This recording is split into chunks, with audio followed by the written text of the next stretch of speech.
They built it before the wheel, before pottery, before writing, and then, for reasons no one has fully explained, they buried it. Göbekli Tepe sits on a limestone ridge in southeastern Turkey, roughly 12 kilometers from the city of Şanlıurfa.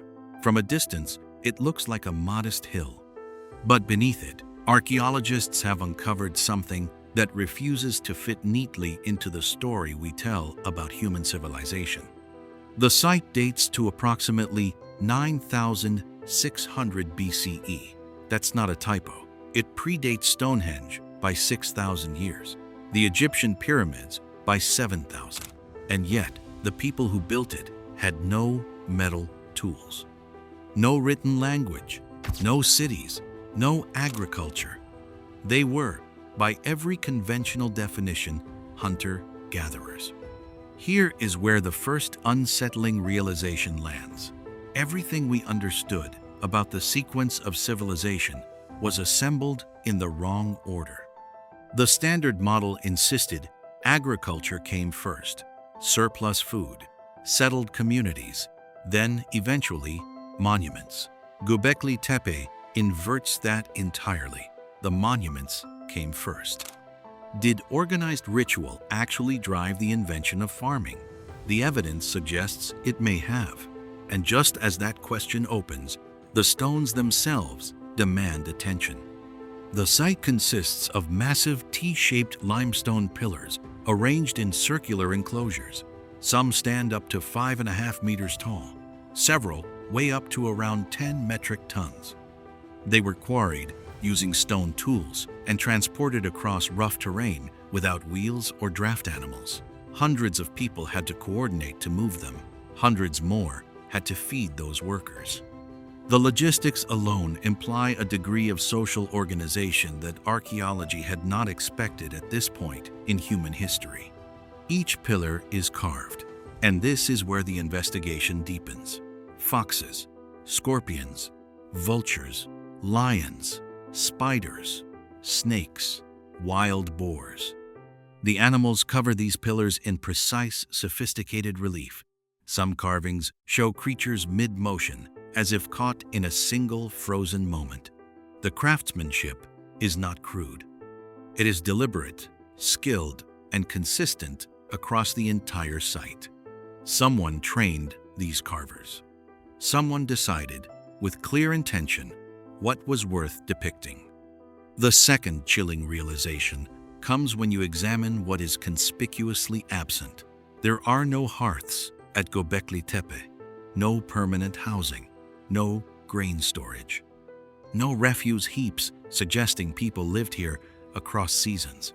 The site appears to have been used purely for ritual gathering and nothing else.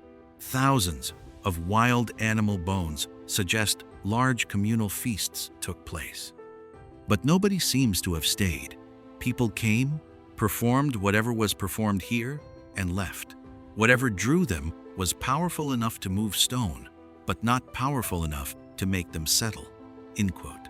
Klaus Schmidt, the archaeologist who led excavations from 1994 until his death in 2014, summarized it precisely. He said, "First, they built the temple, then the city." That one sentence rearranges the architecture of human history. One pillar has drawn especially serious scholarly attention. Designated Pillar 43, sometimes called the Vulture Stone.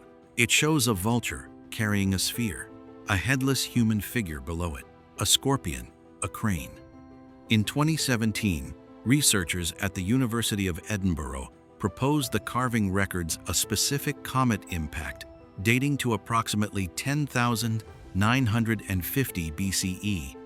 The evidence remains inconclusive, yet it suggests these people were mapping the night sky with a precision we are only beginning to acknowledge.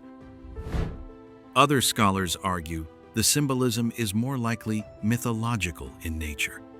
The debate remains genuinely open. Then comes the detail that archaeology still struggles to explain.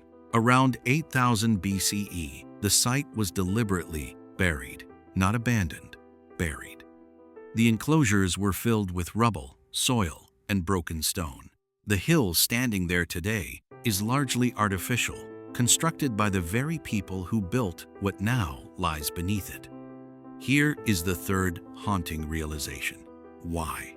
No surviving evidence answers that with certainty. Some researchers suggest a ritual closure, a formal, intentional ending of a sacred space. Others believe the site had simply served its purpose. But what stays with you is this: whoever buried Göbekli Tepe did so with extraordinary, methodical care, almost as if they were protecting it. They preserved, nearly perfectly, the thing they chose to conceal. That is not the behavior of people walking away. That is the behavior of people who understood what they were leaving behind. Today, only a fraction of the site has been excavated. Estimates suggest around 10% as of the most recent surveys. Geophysical surveys have already detected at least 20 large enclosures across the site, most of them still untouched. Each one could change what we currently believe. Göbekli Tepe does not resolve neatly. It simply sits there, older than almost anything we have found, carrying a question archaeology has not yet answered. If hunter-gatherers could coordinate something of this scale 12,000 years ago, what else were they capable of that left no trace at all? The hill is still mostly full, and we have barely started digging. What do you think they were doing here, and why bury it so carefully?